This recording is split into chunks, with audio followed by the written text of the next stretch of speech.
Daddy Mac. Dan's 30 years got our way, trading life and markets every day. Rusty's chained to the mines, digging deep day by day. But when Option Omega releases new features, he's free to come out and play. Option Omega, you're trading home, where every move makes you feel less alone.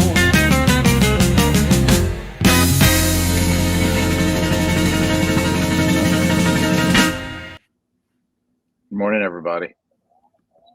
Morning. Good morning. Happy Friday. We have an army of men on the screen right now. Just an absolute unit of guys here. So welcome, everybody. Hope you guys are doing well today. Markets doing nothing this morning. No turmoil? In turmoil. No turmoil. Yeah. Markets turmoil. In a kind of a teenage angst turmoil where they've got all their needs met, but they're still kind of whimsical a little bit. Wow. So it's deep, Troy. Yeah. Anyway, I imagine a 13, 14-year-old Rusty's parents saying, "How you doing, bud?" "Fine." "Why do you keep asking?" Yeah, why do you... Just that type of, They knew better than to ask. Yeah, that's right. Well, eventually the parents don't ask anymore. They just stop asking. But then you move to phase 2. Do you do you even love me? Do you even care for me? Anyway. Well, listen. On that note. Yeah, we have a very special day today. We have a guest of the highest quality, Mr. David Romeo. David, how are you doing this morning? Well, I'm doing great. Thanks for having me. This is a lot of fun. Long-time listener, first-time caller, as they say. Oh, man. Yeah, I love it. Hopefully we get into all the normal things that we usually talk about today with you on the stream.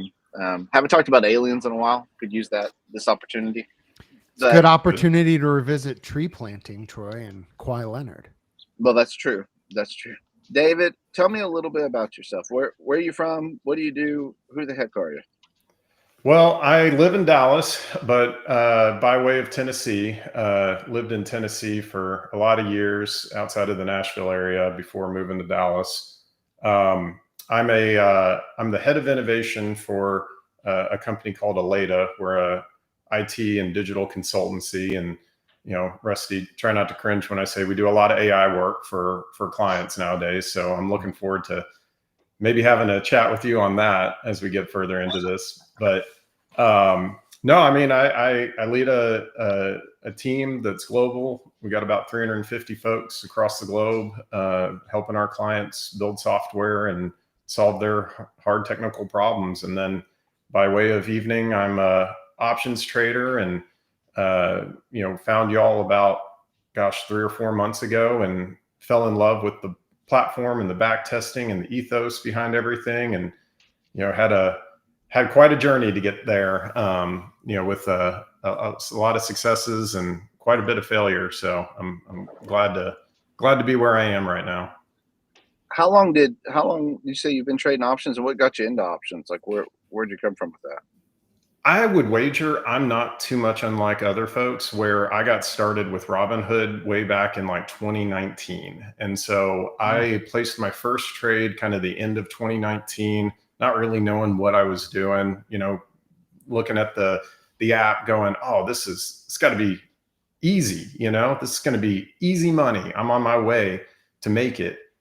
Placed a trade, long-term one, about, it was maybe 6 or 7 months duration. And then of course, we all know what happened early 2020 with COVID, and I had no idea what to do. And so that unfortunately is a story that repeated itself over and over again as I started to educate myself more about this space and finding resources. And I found Tasty Trade and started listening to some videos there and watching the stream. And I found a guy named Dan Sheridan on YouTube and started watching some of his stuff. And Dan, you're a personal hero to me on some of this, helping me think through some of the trades, and eventually found my way to back testing, and here I am. that is a journey that a lot of us have taken, what you just described. Phase 1, stock, Robinhood. Phase 2, I'm going to be a billionaire. Phase 3, I can't tell my wife what I just did. Phase 4, Dan Sheridan, please help me. Been there, brother. Yeah. David, just as you brought that up, I think of quite a few students would go that phase of, they would tell me maybe in the past or whatever, I lost quite a bit of money. Yeah. And I don't know why I would always say, because I learned, because this was always the next thing. Did you tell your wife? Not yet. Right. And I'm like, do you plan on, it would be something nice to kind of work through, but it's like that shame, you take it. You're like, how did I lose that much that quick? Right. It's like, that's not possible. But that's right. Why did I not respect the stops or whatever it was? Yeah. It's like, oh, I didn't even know about stops back then. That's what's crazy about this. I kind of jumped in with 2 feet and just cranking every day. But I kind of looked at it every time I lost. I would always ask the question, why? I mean, that's kind of the idea behind this, Rusty. I mean, as an engineer, you kind of get it. Something doesn't work. You want to know why. That's and right. So that's what kind of fueled me through this whole shenanigans that we call options trading. So that stuck with me, and that helped, but it was not easy. And I'm sure there's a lot of other folks out there that are wondering, what the heck is this all about? And is this really a good way to make some money? And the answer is, you just got to stick to it. You got to learn it. That's right. Yeah. And I'll say this as like you said, as an engineer, it seems at first like it's just, as long as you get the system down, everything will work, which is true. But and we have a lot of people who come from an engineering background or math background, science background, like they're kind of very left brain. They're used to like processes and systems and math. But what you don't realize is how much of the psychological is there. And if you don't have that game as well, you're going to be in tough shape. I mean, I remember I took a giant loss one day. I'll never forget it. This is back in 2021, and I hadn't told my wife yet, and I was just sitting there on the patio staring at like the clouds, just with this almost blank look on my face, like just dire, not in a good mental place. My wife was like, "Are you all right?" I was like, No, I'm not all right. I just lost this much money." And she was like, Come sit down, darling.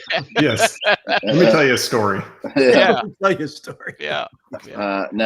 Well, listen, you have built something really cool, and I talked a little bit about this yesterday, but just to kind of segue it, we created Portfolio as a way to combine tests and things like that. But we're a small shop. You were looking kind of at all of them in the video here. So we can only do so much, and there's only so much that we want to do. I mean, we want to focus on the things we can focus on and do well. And so people have really stepped in, and started creating some really cool tools. And, you were really, really friendly, reached out to us at the beginning and have heard great things about the tool. So I wanted to talk a little bit about what you built, how you built it, and then maybe if it's okay with you, just do a demo. Yeah, absolutely. Let's get into it. You may share. I'll put the screen on here. Sure. Yeah, let's do it. So, I built Tradeblocks as kind of a means. Well, I had been using Ninja Taco in Discord for a while. And for those that don't know, Ninja Taco, built by Wizzy, fantastic individual. I think folks have talked about him in the past. And not a real person. Not a real person. Can't be. He's a machine, right? Got to be a machine. AI. So aliens. There we go. There's the alien chat. But I reached out to Wizzy a while back because there were certain things that I saw on Ninja Taco that I was really, I was questioning or really wanting to know more about the details behind the scenes of this. And I had started to build kind of my own version behind the scenes, just developing for myself. And then what kind of happened, I think several other folks were asking for additions to the platform. I reached out to him on the side and said, hey, I'd be happy to join a team to build kind of the next version of this. He was looking to re-platform it on some different technology. And since I have a engineering background and, been developing software for over 20 years, I said, I'd happy to lend a hand. And kind of one thing led to another, and, might have had a few too many glasses of scotch one night, got carried away, and built Tradeblocks. That's how all development starts the same path, right? Oh, that's exactly right. Everybody knows about the Balmer peak, right? The Balmer curve. There's that sweet spot about blood alcohol level where you just become a superhuman developer. Human vibe coding. Exactly. So that's how we used to do it before AI, right? That's right.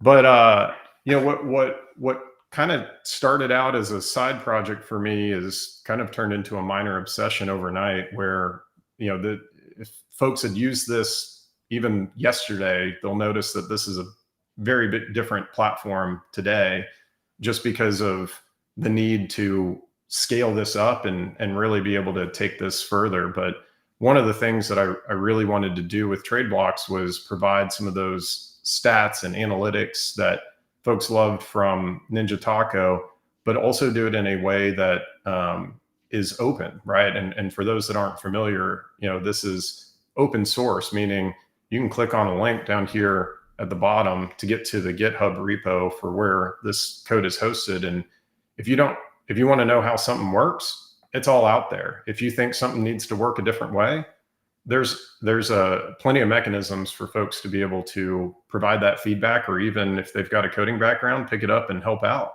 So that was kind of the big difference between what had kind of been done in the past and where I'd like to take this in the future, is really making this a community-driven thing.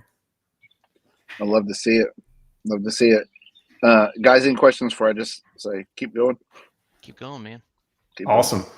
So, if you haven't seen Tradeblocks or haven't been to it, the website is tradeblocks.io. I'm sure we can put a link out there for folks. But one of the things that I really wanted to do, and what you'll see here, is that there's a really interesting kind of difference between this and some of the other tools that you may have seen. And the idea is that you can have multiple, what I call trading blocks, right? Which are kind of portfolios or sets of tests that you might have.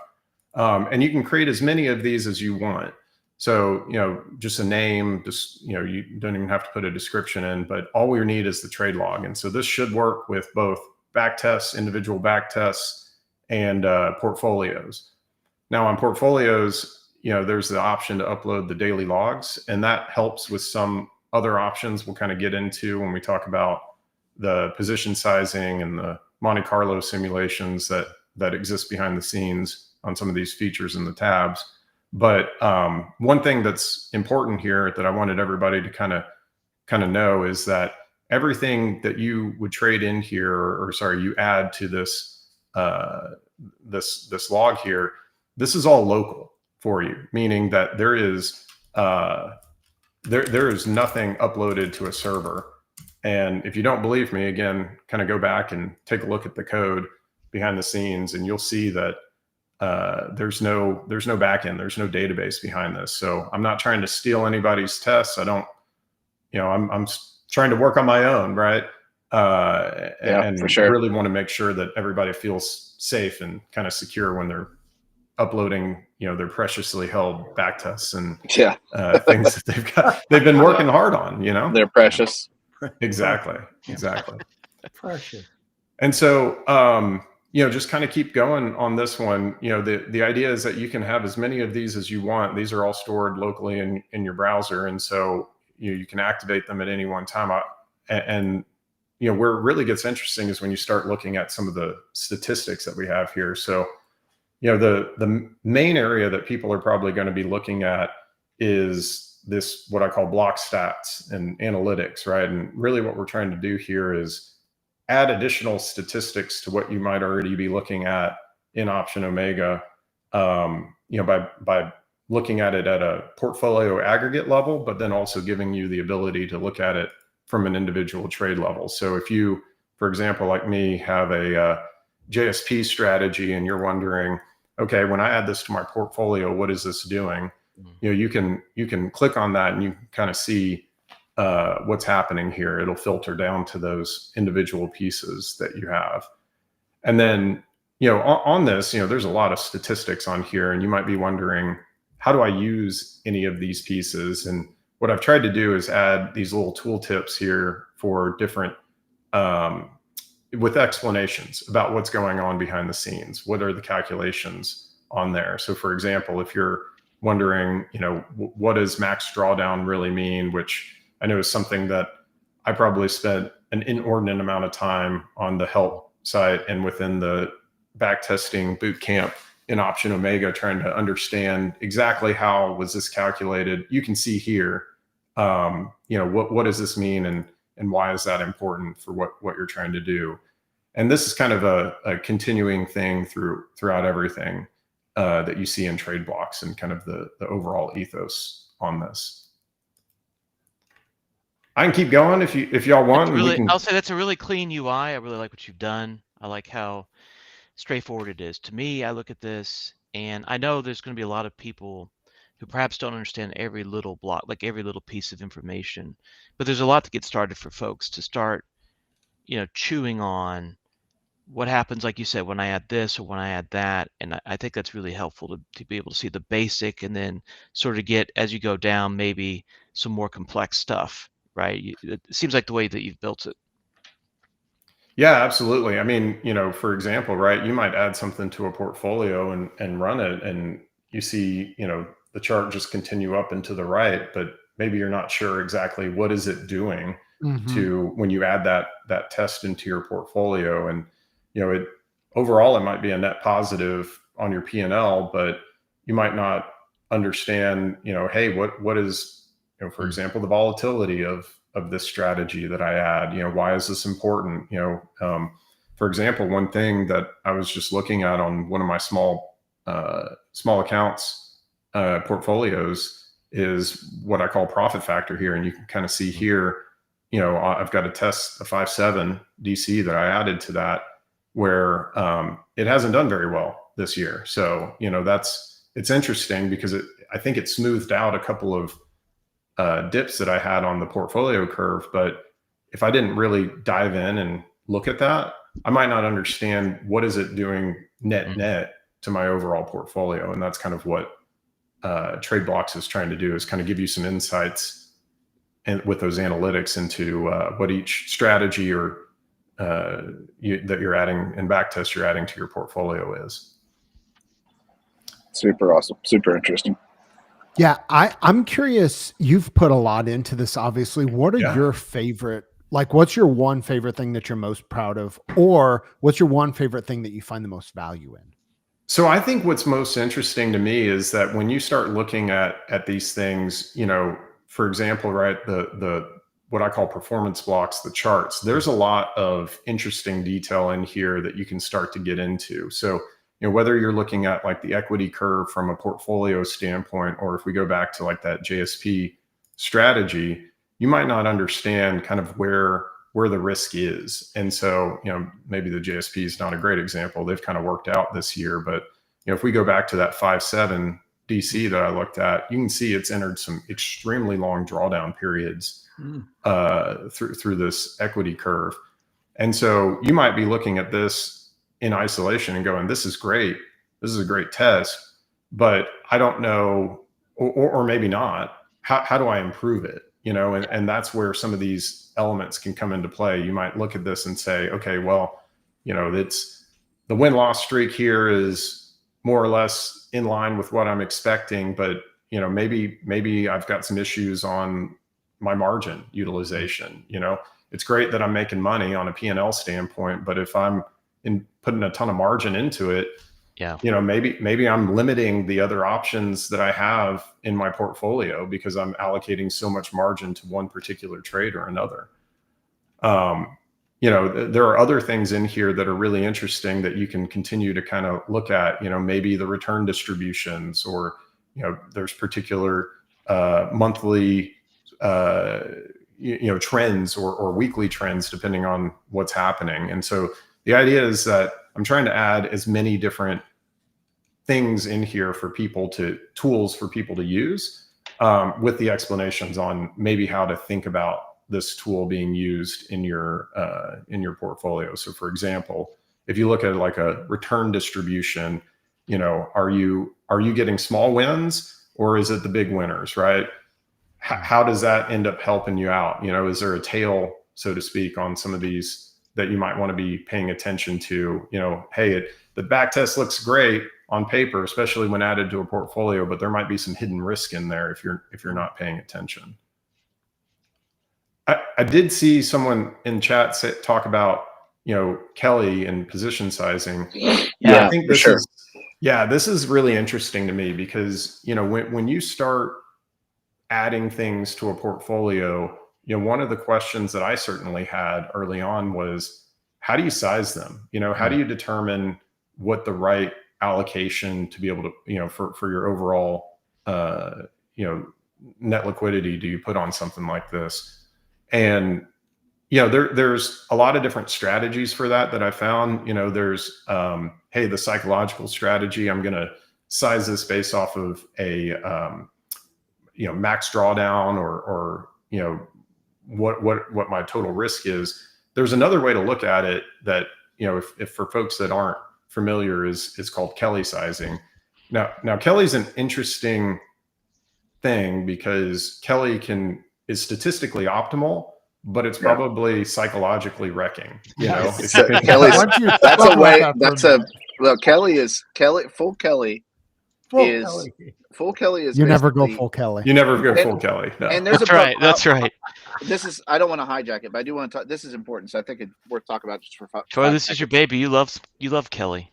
Before Option Omega, I had built a Kelly optimizer. That was like the first thing I built with options trading.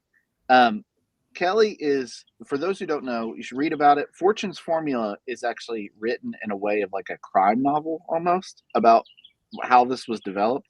And it's one of the best books I've ever read. It's awesome. It's a great, even vacation read. It's called Fortune's Formula. It's an easy read too. It's very easy. Yeah. And then if you want to get into the darkness, there's the big book, which is Kelly Pricing Models, I believe. You'll see it on Amazon. But for those who don't know, Kelly it'll give you just what David says, the correct one. It'll give you optimal position sizing based on your risk. It was really built for gambling. Edward Thorpe, one of the more famous investors of all time, used it extensively. And if you go full Kelly, you will destroy your life. And so never go full Kelly, even though it's optimal. So people talk about using half Kelly and things like that. Anyway, I digress. Sorry. I'll say this: if you're gonna go full Kelly, you can do it. You better be a machine, but then I would say on top of that, you better have a very robust back test with not curve fit. Yes. If you're asking how much slippage to put on, very or what large Who Hits does. Yes, lots of slippage, all the Punisher, and I would say an extremely large sample size, right? Because it's one thing like, I'm gonna full Kelly, and then you look like sample size 10 trades, you're like, bro. Or even 100 trades. Like it's never, listen, as Robert Downey Jr. said, you never go full Kelly. He did. So we digress. Yeah. Pretty sure that was in the movie. It was. Yes. It's in the DVD extras. So what's interesting about, the Kelly sizing, and, if you want to play around with this and see what full Kelly will do to your portfolio, I give you the options to be able to do that. Even if you wanted to go more than full Kelly on something like that, but that again, you just don't go full Kelly. I recommend most people start about half Kelly or quarter Kelly on something like this. And I try to make it really easy for you to be able to run this and see what is happening behind the scenes here, because, while it's optimal, there's several other things that are happening behind the scenes that you've got to be careful on and think about. So for example, one that is important in this is, what is the margin that you're using on any one trade? And so you can see here that if you put a Kelly multiplier at 25%, out of these 55 trades, right, the full Kelly optimal positioning would be 30% of your portfolio. Well, that's obviously way too much, especially with a portfolio of, half a dozen or more strats on there. You can't do that. So you've got to size it down, and you can size each individual trade, to what you think might happen. Run this planner multiple times, and you can see, hey, what is that max margin going to be used? What is the amount of capital that's going to be applied? And what does that look like? And what's interesting is, as you start to go through this, you can look at it from the chart standpoint, and you can see what it's going to do to your margin utilization. And even further down on the table, you can see, hey, look, for this, and now I ran it at 100% Kelly for the portfolio, but individual for the trades, just so you can kind of do some comparison there. You can see that there's some high utilization of margins on individual trades, even at quarter Kelly on some of these pieces. So, folks need to kind of pay attention and see what's there. But, the idea is you can tinker around with these really easily, and then find the optimal allocation, take that back to Option Omega, plug it in, and rerun your portfolio, add it back, and see how that affects your stats. I think Awesome. one other thing that I do want to show for folks while we're here is, I see a lot of conversation in chat about Monte Carlo simulations, and how do I kind of make sure that some of my trades or my portfolio is robust. And so that's this risk simulator tab that you'll see over here. I highly recommend folks kind of look up Monte Carlo simulations and think about it a little bit. But there's a lot of different levers that you can pull in here around how to sample the different trades or the returns. If you upload a return, being able to try different scenarios in here, but try to make it really easy for you to see, hey, if I run a Monte Carlo simulation over time, what are the different random paths, so to speak, as you kind of sample all the trades, and what would that look like? Both on a return distribution, a drawdown analysis, and then, some of your value at risk elements here, as you start looking at this. So this is an interesting tool to use for when you're trying to understand kind of what are all the different things that potentially could go wrong if the if you add a portfolio in here, run a test and say, out of a 1,000 or so times that we're trading this portfolio, what are some of the outcomes that could happen on this? Yeah. Have you noticed, the Monte Carlo stuff is so interesting to me. Have you noticed, has it affected any of the particular strategies that you trade, and have you made any changes based on that? I have a little bit, just because, I might sit there and say, because the idea on this and how this works is you're randomly sampling different distributions of trades. And so, you can choose, hey, I'm going to use all of my available trades, or, I just want to use even the last 25% of my trades.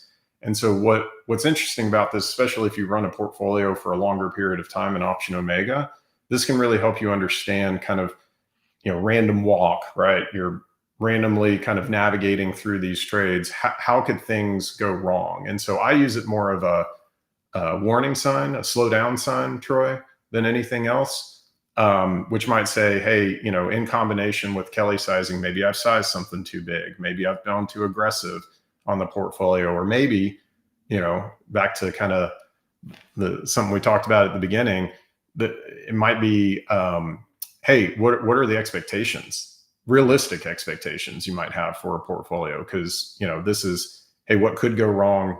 We want to show you that, so that you know that not everything's rosy when you start trading. For sure. It's very impressive. And again, the idea of you turning it into an open source project was super smart on your end, I think. Those are different types of projects to maintain. They have their own set of problems and things like that. But I think it's a great tool that people have seemed to really, really enjoy. Quick question. Ryan, have you thought about adding statistical relevance data such as p-values? I would love to quickly see a table that tells me how statistically relevant each test is. Absolutely. I mean, I've got so many ideas on this, and I've been getting pings from folks about, where to take this. And I mean, really the idea behind this is that it's community driven. So you can, there's a thread on Option Omega that Matt set up for us so that, folks have ideas, or maybe they run into some issues, or they have questions about how to use it, drop a comment in there, and either I or somebody else in there will be happy to help you out. And then, as far as adding things, absolutely, if you're not developmentally inclined, right, engineer and able to code, that's something that either I or somebody in the community can get to. And, the idea is that you can pick up some code and start writing it nowadays, maybe with AI, Rusty, maybe with AI might help you get a little bit far on there, and then do this thing called a pull request, and we can review it and chop it up. Oh man. Well, we'll have you back on for that. We were joking before the show. The next talk is definitely, that'd be a great Christmas show. AI versus humanity. Rusty taking humanity's side. You say a good Christmas show? Oh my goodness. Anyway. Put you in the mood, in the spirit. Yeah, put you in the mood. Nothing like that holiday spirit, like the end of That's the world. Right. That's right. No, that's funny. Yeah, I will say you've done a fantastic job. And listen, I understand that there will definitely be some vibe coded pull requests that you'll have to deal with. Good luck with that. I'm looking forward to them.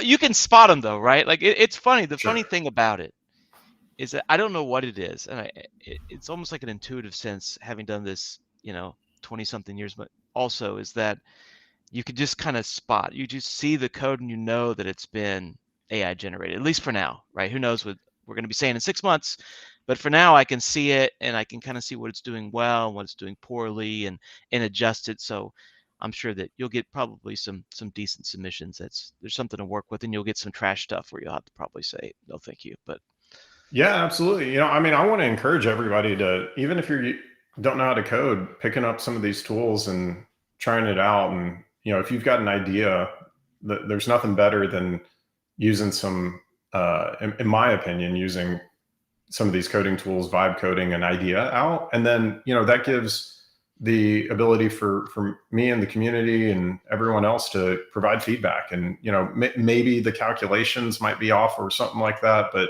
those can be adjusted. But it's hard just sometimes getting an idea out in words, and that's what I like about some of the tools that exist out there nowadays. So for p-values, yeah, maybe vibe code up an idea on that, and we could take a look and see where we could take it. Yeah, that's a good way to put it. It helps overcome inertia. That's kind of the way I think about some of this stuff, right? You're sitting there, you have an idea in your head, but you need like a front end, you need some calculations, you need a way to lay it out, and it's kind of a nice way to play around. What is your go-to, just off the record, for people who are off the record but on public video call on YouTube? That's all I was just saying, off the record. What does that even mean? Well, I don't think off the record's a legal term. So whenever you see newspapers, they're like off the record, and then they just clearly print whatever the guy says. I like to just say off the record. It gives people a sense of ease. What is if someone was new to coding,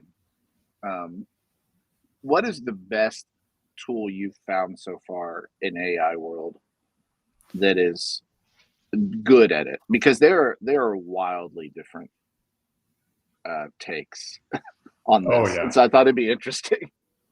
It's interesting, right? Like, part of me wants to say, if you've got a ChatGPT subscription, like the $20 a month subscription or whatever it is, what's interesting is most folks don't know that includes what's called Codex, which is, a tool that you can use in like a Visual Studio Code or some of the other tools out there to be able to help with some of this stuff. And it's got some of the, the most advanced models out there that are trained for coding. And, you might not even realize it's free, right? Included with your subscription that you have. I mean, there are others out there that you can spend some decent money on, like Claude Code and some of those others. You know, they tend to be more expensive, $200 a month type things. So they're really good. But for most people, accessibility, probably Codex. It's been really good at least thinking about ideas. You know, hey, what are some of the possible things that we can do with the data that is made available through those trade logs and the daily logs? And then that tends to spark ideas on where you could take this. I think it is a really good idea generator. I think, but to Rusty's point, again, I'll save it for the Christmas debate. I think it's really good at figuring out how to do things. And then step 2 in development, and one could argue about whether this is step 2 or step 1 actually, but one of the steps in development is to figure out, but why is this code terrible? And that requires a knowledge base and a craftsmanship to it that is hard, you know. But at this stage in the AI game, it can definitely do a ton of stuff. And then the follow-up is, but also this is terrible code. So what do we do with that? And how do we fix that? And things It's like much harder to say like, hey, am I going to be able to maintain this code in a year? And so I guess then there's some, I would say the AI hypers, the one, well, we'll just use the vibe code to like blow the whole code base up and start from scratch again. You'll never need to maintain anything ever again. You're like, whoa, okay. That's an interesting theory. Yeah. Oh yeah. But yeah. What were you going to say? Oh, I was just going to say, you know, what's interesting about this is just, you know, the for those that are software developers on the AI side of things, that just the interesting thing about this is that you've got to prompt it the right way. You know, you've got to be able to tell it, you know, hey, look, create modular code, you know, and even that's just not enough, right? You know, we get into the buzzword bingo game with software engineering that, you know, hey, oh, you know, everything needs to be object oriented, or, you know, hey, make this a singleton, or, you know, as you start to go through these things. Oh, are you a functional guy, Rusty? I'm more of a, these days I kind of lean on the Casey Moratori and who's the guy who built Jonathan Blow thing, which is, I don't know, like it depends. I'll say I'm an OO guy when it's necessary, functional guy when it's necessary, and imperative when it's necessary. But I'm not a one size fits all. That's for sure. That's a pragmatic way of doing it nowadays, you know? Yeah. Rusty's that guy you go up to the mountain, like that old kung fu master, and you're like, master, I did everything you told me to do. And like the phase of the master is like, but don't do any of that again. And you're like, why? And there's a wisdom to it. It is an interesting having coded with them. Listen, I'll say this right now, just in the midst of developers, I'm a ride or die guy. Shout out Rusty, best developer by far I've ever worked with in my life. So shout out Rusty. And David, I bet you're pretty good too, just some of the stuff you built. So appreciate that. Well, listen, thanks for taking the time so much, David. We'd love to have you on again, just as the app keeps developing. Yeah, we'd love to have you on, and we will. I would like it later in the year to maybe do a little fun a little AI debate. It'll be good. So it'll be fun. Yeah, let's do it. All right. Well, listen, you guys have a great trading day, and we will talk to you soon. And you know, watch out for the up. Are we up 10 still? Up 3.